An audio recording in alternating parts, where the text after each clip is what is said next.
biasa sekali diberi kesempatan sama Bapak Ibu Birawa. Minta maaf ya Pak, tadi Birawa gitu, bukan Bapak, bukan. Maksudnya PD-nya Birawa gitu ya. Nah, saya diberi kesempatan jadi melayani dari mulai musik, kesaksian sampai sharing firman hari ini. Nah, kesaksian yang pertama kita akan disampaikan oleh saudara kami dari tim kami. Beliau adalah dulunya seorang insinyur yang kalau mikir pakai logika, ya. Dia nggak mikir-mikir kalau yang katanya-katanya. Tapi dahsyatnya yang katanya-katanya pikirannya dia. Tapi kalau Tuhan sudah bengkokin pikiran dia dan buka hatinya, dia mau mengaku Yesus begitu. Inilah Bapak Birawa. Salah terus. Bane Birowo. Panggil sama soalnya kan Pak ya? Nggak salah saya. Bane Birowo. Ya silakan. Amin. Shalom semuanya. Terima kasih Pak Birawa dan istri yang beri kesempatan juga pada saya untuk di kesaksian di sini. Oke, saya Bane ya. Saya memang basic saya dulu kuliah elektro lulusan Trisakti. Itu ya, Trisakti elektro. Oke, ini saya beri kesaksian tentang bagaimana perjalanan hidup kok bisa saya terima Yesus ya, menjadi seorang Kristen. Saya terakhir memang dari kecil tuh udah keluarga Islam semua, saudara, sepupu, kakek, nenek. Di keluarga saya tidak ada yang Kristen, ada sih satu adik bapak saya, tapi dia tinggal di Manado karena nikah sama orang Manado sama dalam almarhum. Tapi di luar itu semua itu Islam seperti itu. Nah, kita tuh memang dalam Islam kita sejak kecil ya, itu kita udah didoktrin bahwa agama yang lebih benar itu adalah Islam. Yang lain tuh udah boleh bilang mereka yang menyimpang lah. Yahudi, Kristen, Buddha semua dianggap udah menyimpang lah, karena itu turunlah agama terakhir sebagai penyempurna Islam seperti itu. Jadi di dalam Islam memang itu lebih mengarah ke doktrin ya, artinya kita tidak perlu cari tahu, pelajarin dan sebagainya seperti itu. Oke. Nah, dari kecil itu juga saya ya ikut pengajian meskipun sebentar, terus kemudian pendidikan agama Islam itu wajar ya, seperti itu. Terus kemudian tumbuh dewasa hingga akhirnya saya jadi seorang dewasa. Tapi jujur selama saya menjadi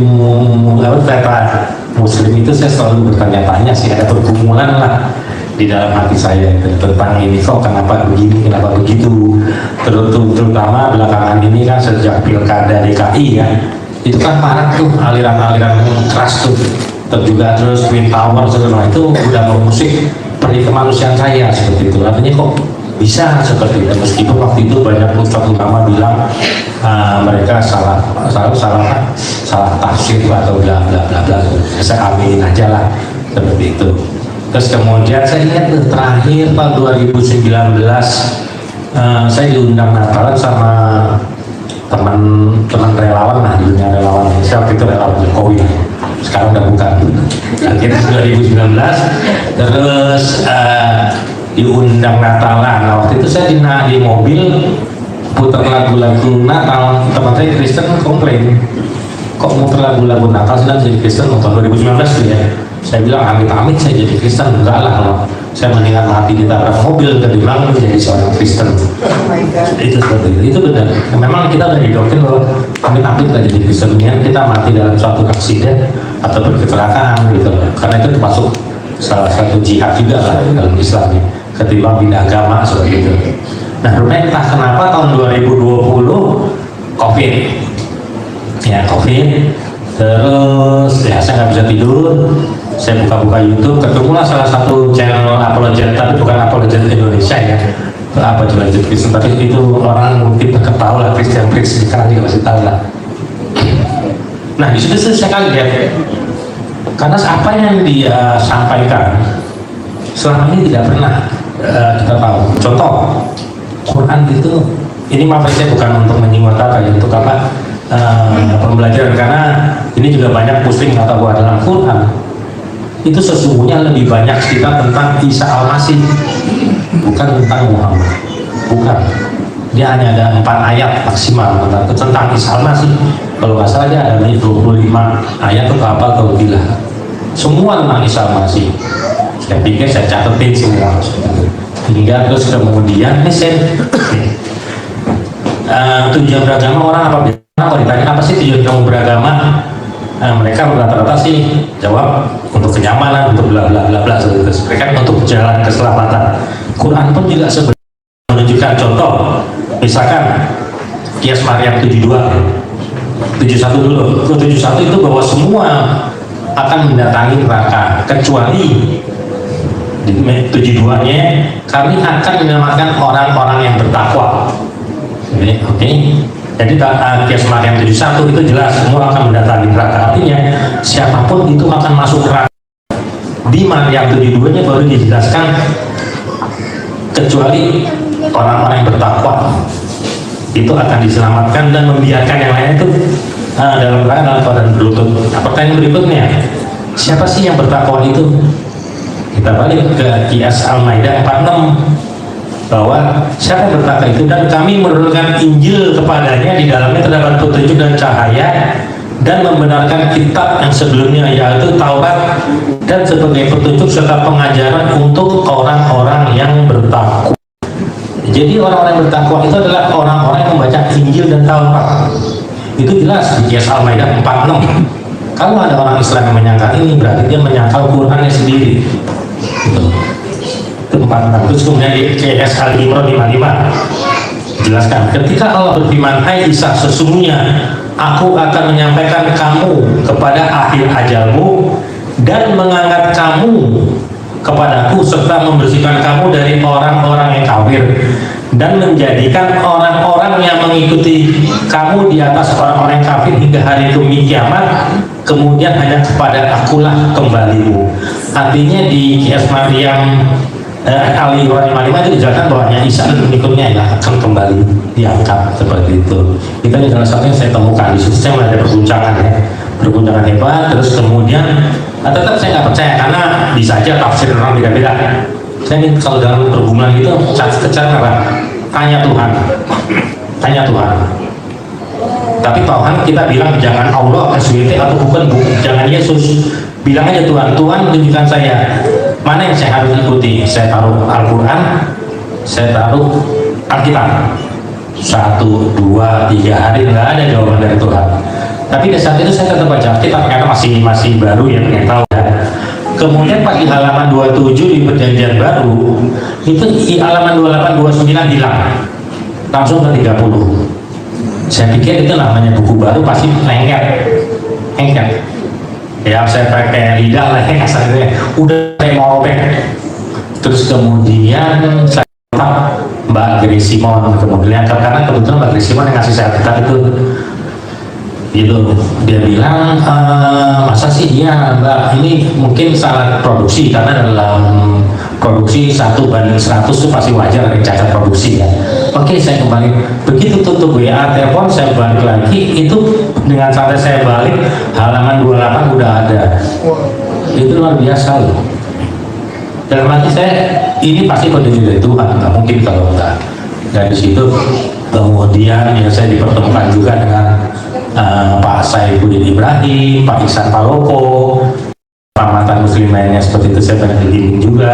Akhirnya saya dibaptis oleh Pak Saifuddin Ibrahim dan Pak Iksan Paloko untuk menerima Tuhan Yesus seperti itu. Dan memang setelah saya terima Tuhan Yesus, saya tidak lagi mencari-cari kemana saya harus mencari jalan kebenaran, kemana saya harus berjalan setelah saya kematian, karena tidak ada satupun agama yang bilang bahwa akulah jalan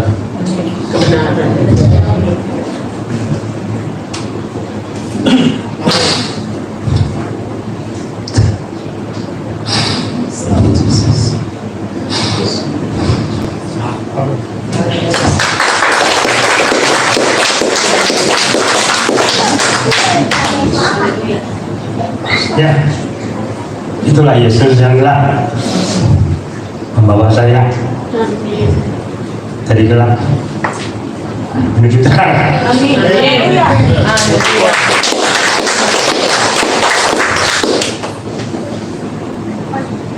Pesan satu, tinggalkan Yesus. Apapun alasannya, jangan. Kan teman-teman mantan muslim semua, mereka juga ada kesalahan yang hebat-hebat, dan mereka beberapa dari mereka ditemukan langsung. Gitu. Jangan, apapun godaannya janganlah seperti itu. Dan memang itu dahsyat Tuhan. Artinya Tuhan tuh, kalau kita iman kita kuat, Tuhan pasti akan bersama kita. Tuhan akan tolong kita. Itu pasti, meskipun Dia akan menolong kita di saat, kalau sepak bola bilang, di injury time. Pada saat injury time, Tuhan pasti angkat saya kita. Itu saya sudah beberapa kali alami kok. Dan di situ saya percaya, saya kehilangan pekerjaan, ada dikembalikan, saya bingung mau bayar tagihan gimana, tiba-tiba di ATM ada uang, orang itu nggak tahu, saya ajaib, saya punya pernah terjerat pinjol, dan yang bayarin bantuin saya siapa, orang-orang yang tidak saya kenal, dan mereka dari komunitas Kristen, saya nggak tahu dari mana mereka. Itulah hebatnya Tuhan kita, kita itu seperti itu. Iya, saya rasa karena keterbatasan waktu sebenarnya panjang ya, cuman karena keterbatasan waktu 10 menit. Tapi ya memang Tuhan kita itu dahsyat. Artinya satu lagi, kita jangan hidup menjadi orang yang beragama Kristen. Itu tidak ada bedanya dengan orang lain. Tapi hiduplah di dalam Kristus. Itulah yang membedakan kita. Itu aja. Nah, salam buat semuanya.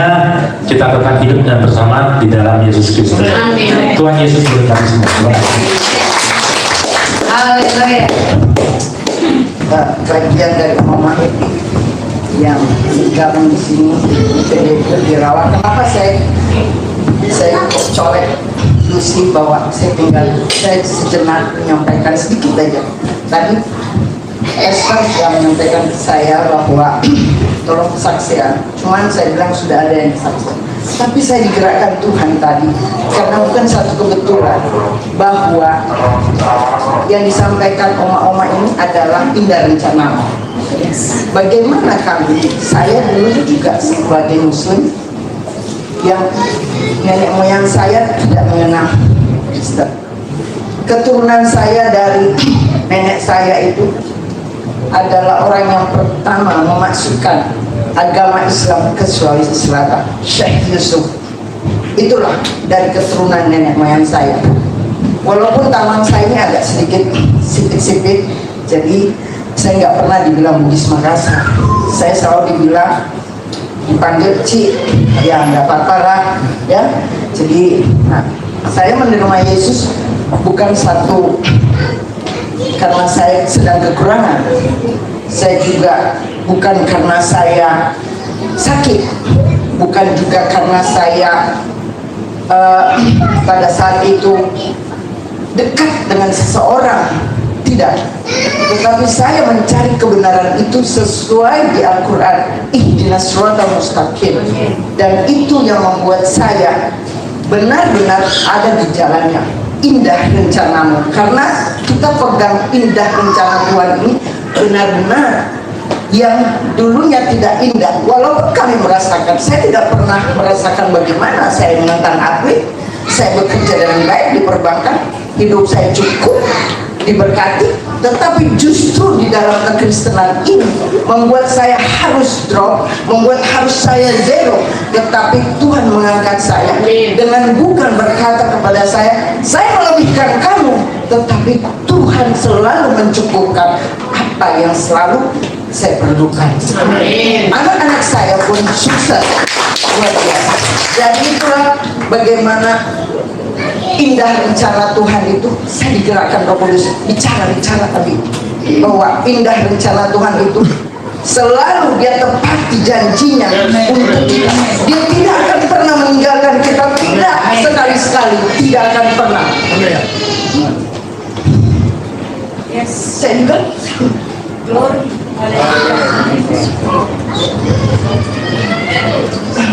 saya ditinggalkan semua keluarga besar saya. Saya dibuang oleh keluarga besar saya. Kenapa saya dengan anak saya membangun persekutuan di apartemen? Karena di dalam persekutuan itu saya mendapatkan sesuatu yang berbeda, di mana yang dulunya kami selalu membaca Al-Quran, tapi kami nggak tahu artinya. Kenapa saya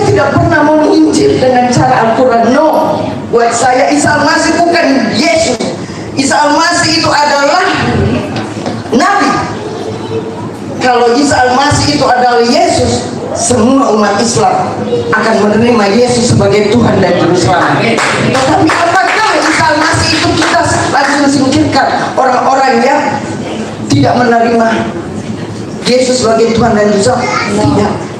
Kita menghargai saudara kita. Kita menghargai umat kesayangan Tuhan karena Dia menciptakan semua umat manusia supaya sujud kepada Dia.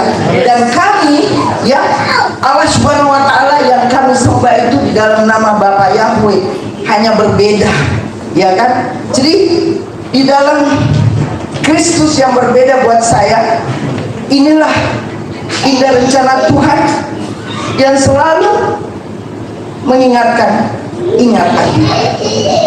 Di saat saya terpisah dengan anak saya, 16 tahun baru saya berjumpa dengan anak saya, dan disitulah bagaimana indah rencana Tuhan. Anak saya sekarang yang masih muslim, setiap saya menyampaikan firman, dia katakan amin mama, amin.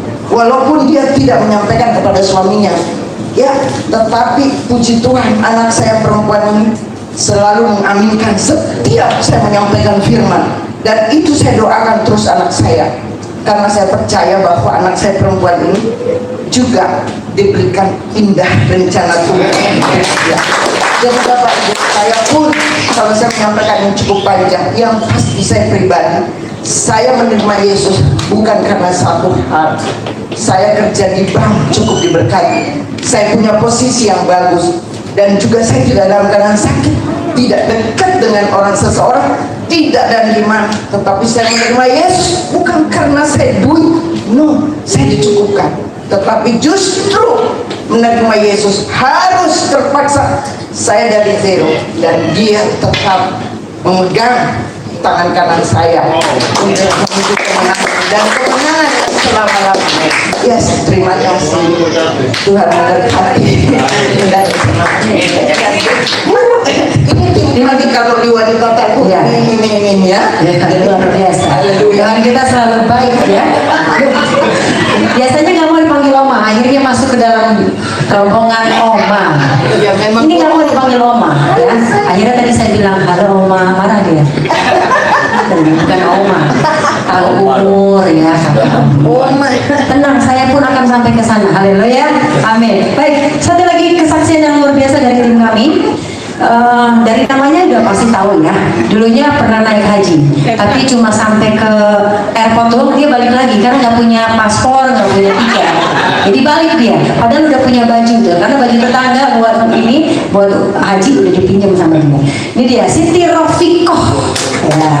Tapi sekarang jadi Rahel. Siti Rofiqoh. Ya. Di sana Pak Bu? Oh enggak.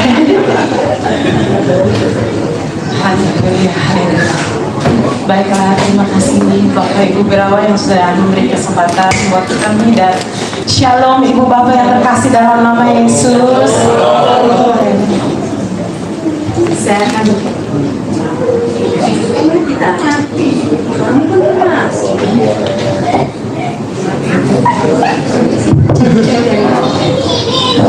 Saya akan perkenalkan diri. Saya terlahir dengan nama Siti Nur Rofiqoh.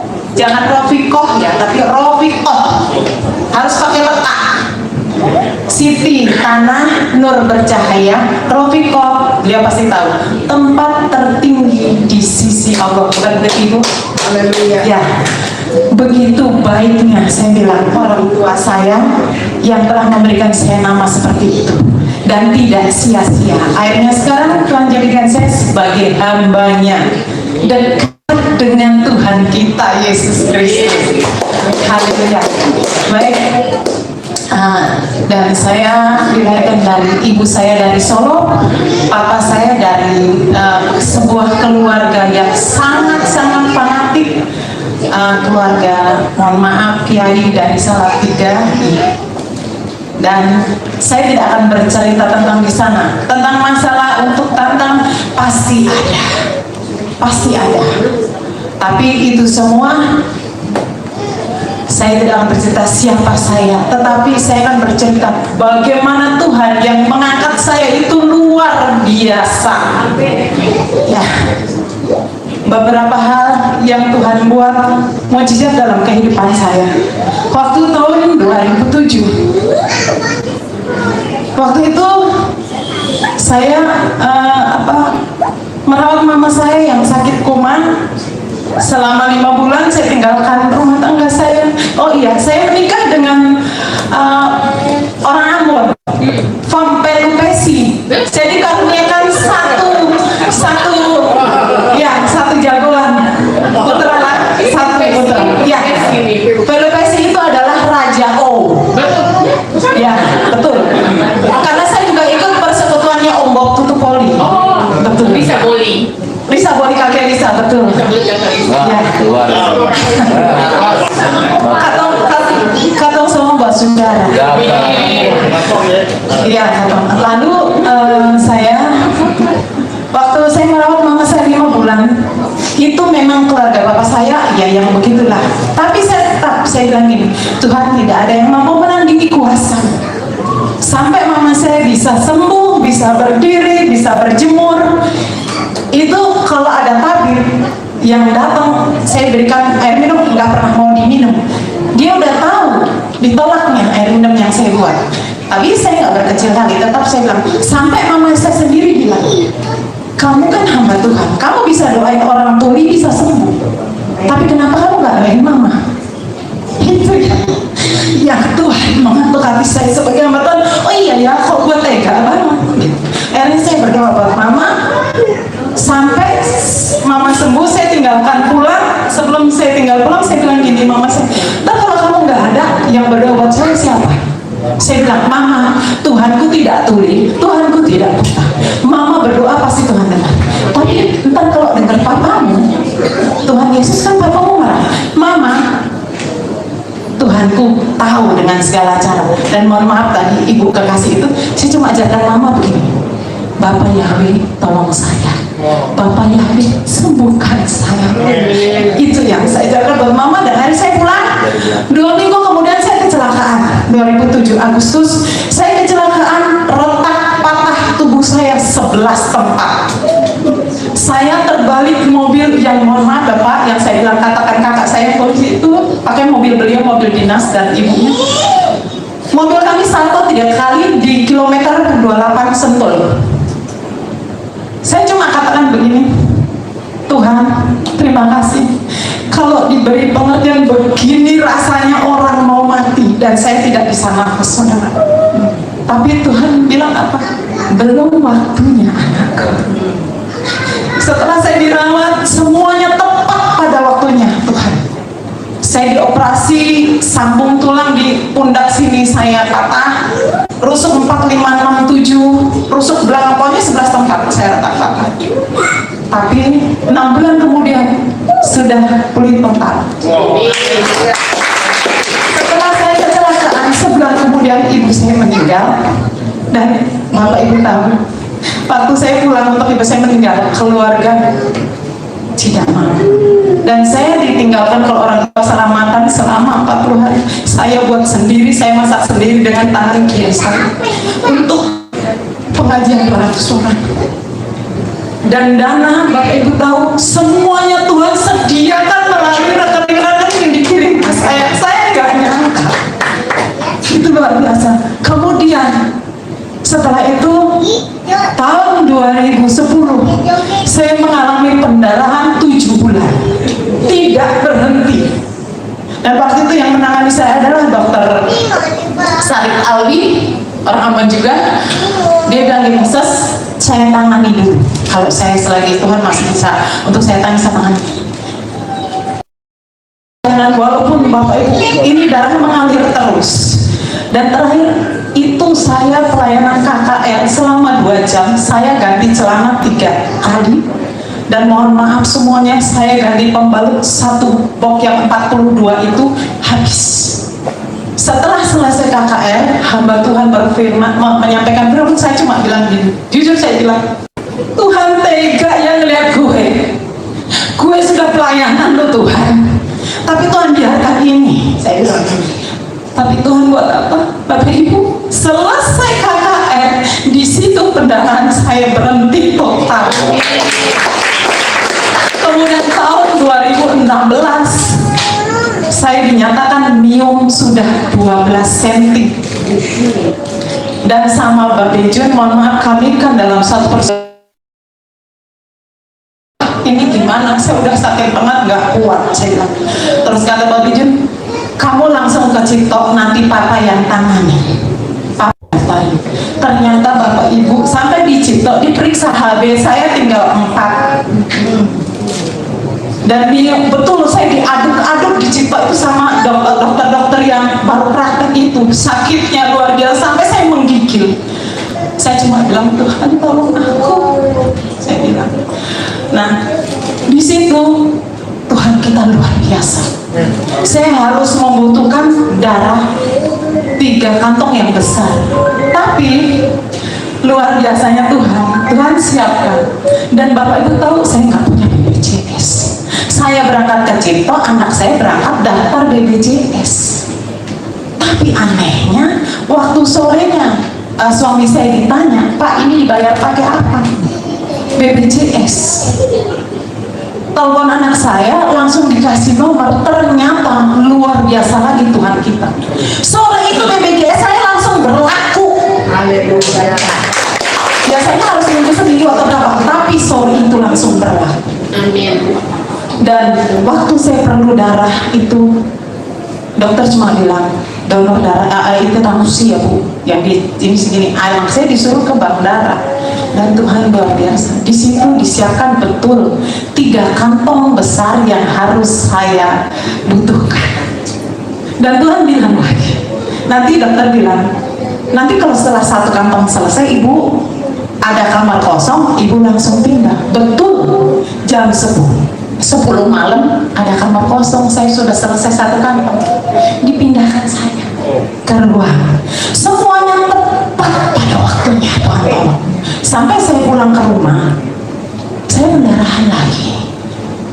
Di Bekasi sudah 7 rumah sakit kami keluar masuk sampai di RSUD Bekasi. Waktu saya ditetapkan mau angkat rahim, di situ 2 hari ruang operasi dibuat Tuhan rusak total. Akhirnya saya pulang lagi, saya ulang lagi dari nol lagi, sampai terakhir ke rumah sakit Hermina. Saya sampai lelah, jujur lelah loh. Pagi-pagi jam 4 saya udah harus ke rumah sakit ngantri, ntar malam baru nyampe setiap hari gitu. Dan sampai terakhir di Hermina, saudaraku, ini luar biasa betul. Sampai saya ditetapkan tanggal mau angkat rahim di Hermina itu, mau angkat rahim katanya. Udah kontrol bolak-balik, udah check up semuanya udah lengkap lagi. Pas mau tetapkan tanggal, dokter ahli kandungan bilang apa? Ini penyakitnya kemana sih? Kamu makan apa? Kamu kerjain apa? Saya nangis, Tuhan kau luar biasa. Ternyata apa tak sampai tangan dokter nggak percaya masuk loh.